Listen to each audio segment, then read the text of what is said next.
Hey guys, we are back with another interview problem, maximum subarray problem. Okay, so earlier we have solved this problem using cadence algorithm. We have a separate video for that, and I leave the link in the description if you want to refer. But in this video, we are going to solve it using dynamic programming. Okay, so if you are new to dynamic programming, we have created a separate video where we have discussed about what is dynamic programming and what are the approaches. I leave the link in the description. Please visit. Um, so the problem is maximum subarray problem. The task is to find contiguous subarray in the one-dimensional array of numbers that has the largest sum. So you have given a set of numbers and you have to find a subarray that has the largest sum. So first, let's understand what is subarray. So subarray is a contiguous part of the array for which the length could be as minimum as 1 and as maximum as the length of the array. So if we take example of this array, so -2 is one subarray, -2 and 1. This is a subarray, this is a subarray, -1 and 2. This is one subarray, this is one subarray, right? So the only condition is the element has to be contiguous. So you cannot pick 4 and 2 and say this is subarray. That is subsequence. Okay, this is subarray. Okay, so the task is to find a subarray which has the maximum sum. So obviously there'll be a negative element in the array, because if all the elements are positive, the maximum subarray would be the entire array, right? So let's say if we have given 1, 2, 3, we'll pick all the elements and the entire array would be the maximum subarray. So if we take example of this array, the subarray 4, -1, 2, and 1, which is 4, -1, 2, and 1, has the sum 6, and that is maximum, right? No other subarray has sum more than this. So this one subarray with sum 4, here there's 1, here there's 4, this is 3, right? So this subarray has the maximum sum, and we have to find it. So the naive approach is to use nested loops. The outer loop will fix the starting point of the subarray, and the inner loop will determine the length of the subarray, and you will find basically all possible subarrays, get the sum, keep track of the maximum one, and at the end return the maximum. So in that case, the complexity would be O of n squared, because these are nested loops.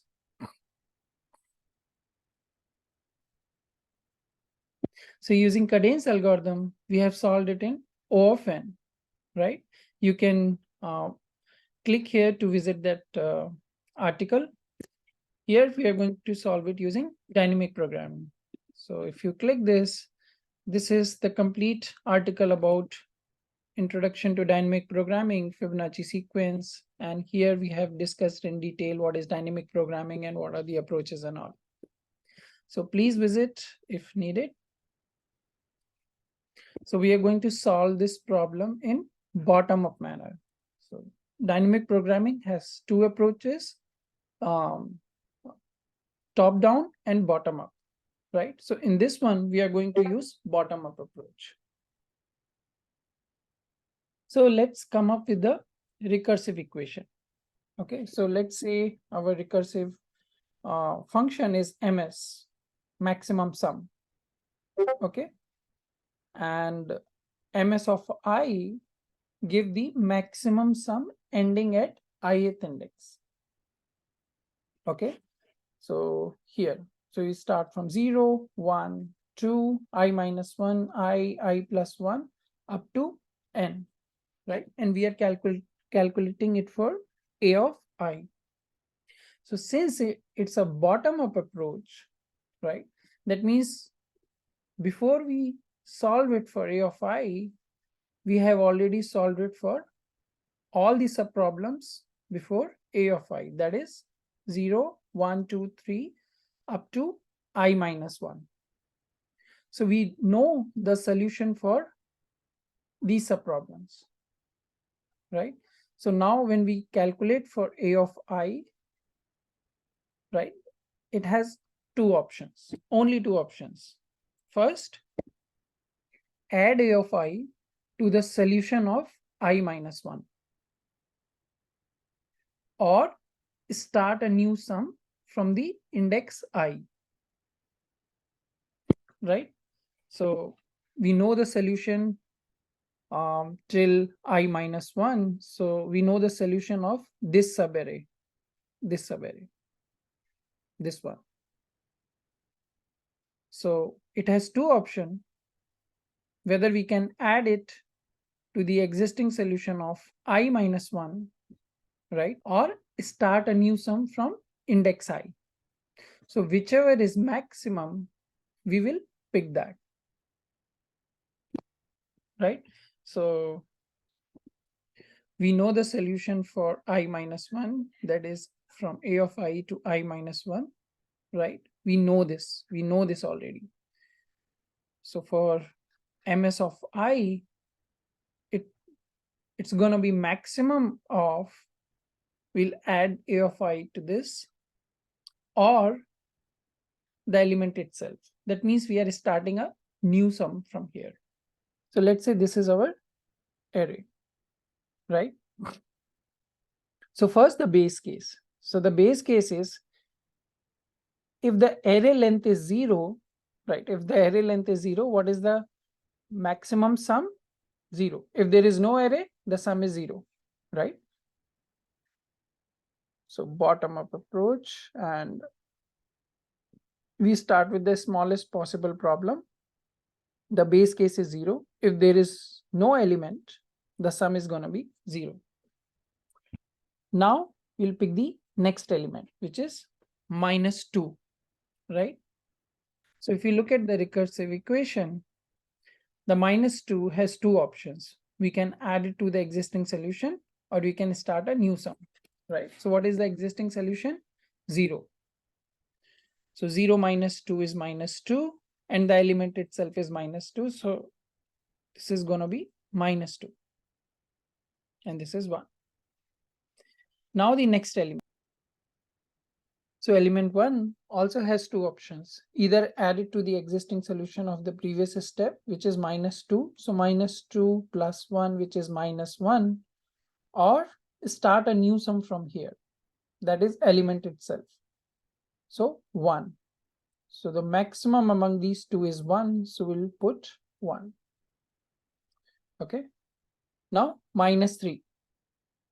So minus 3, if we add minus 3 to the solution till previous element, minus 3 plus 1 is minus 2, or the element itself, minus 3, right? So the minimum is minus 2. So we'll pick minus 2. Okay. Now 4. Next element is 4. So either add 4 to minus 2.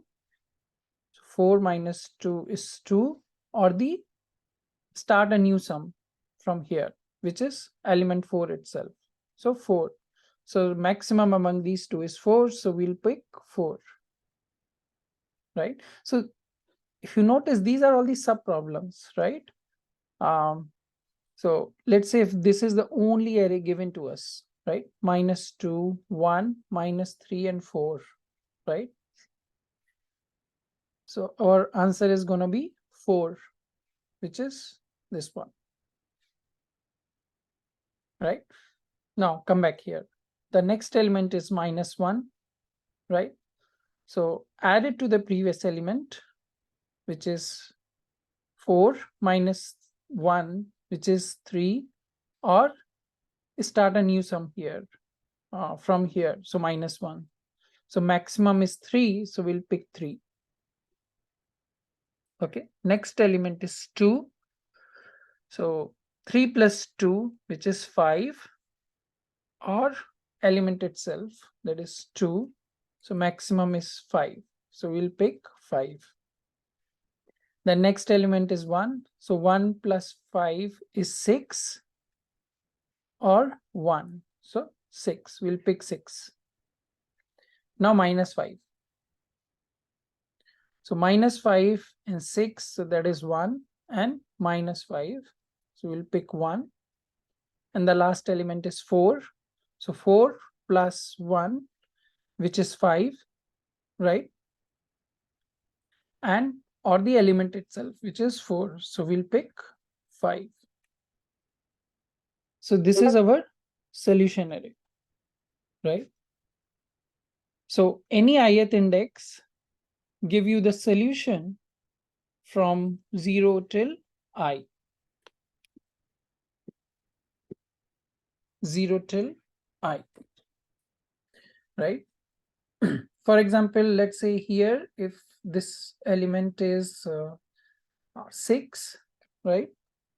Then 6 plus 1 is 7, or the element itself 6. So we would have picked 7.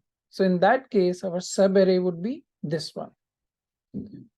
4 minus 1, 2, 1 minus 5 and 6. So this has the maximum sum, which is 7. So once we create the solution array, what we'll do, we'll iterate this array, pick the maximum in this array, and that is going to be our final answer, right? So let's look at the code. Okay, so this is the base case, right? So this is the array, and we are creating a solution matrix for array length plus 1. Why plus 1? 1 for the base case. If there is no array, if the array length is 0, the max subarray sum is 0, right? This one. So now we'll iterate the array from j is equal to I to the end of the array. Okay, and this is same as the recursive equation here. So each element has two options: add it to the previous result or element itself. So if you're calculating it for j, so solution of j minus 1, add the element, so this one, or the element itself. Pick the maximum among these two and store it in the solution array. So once we are done with this loop, our solution array is prepared, right? Created. So now we'll iterate through this solution array and pick the maximum one. Now return the maximum in the solution array, and that is gonna be our final result. So let's run this code. So here we have 1, 2, minus 3. So 1, 2, 3, minus 3. So that goes out. Minus 4. And then 2, 7, minus 2, and 3. So yeah, if we look at this subarray, this get cancelled, and 7 and 3, which is 10. So this is the subarray with sum 10, the maximum one. So let's run this. So the maximum subarray is 10, this one. Okay. Yeah, so this is how we'll solve this problem, the maximum subarray problem, using dynamic programming. And yeah, we can mark this problem as completed now. I leave the link of this problem in the video description. And yeah, please visit our website tutorialhorizon.com for more interview problems. We'll see you guys in the next video. Bye-bye.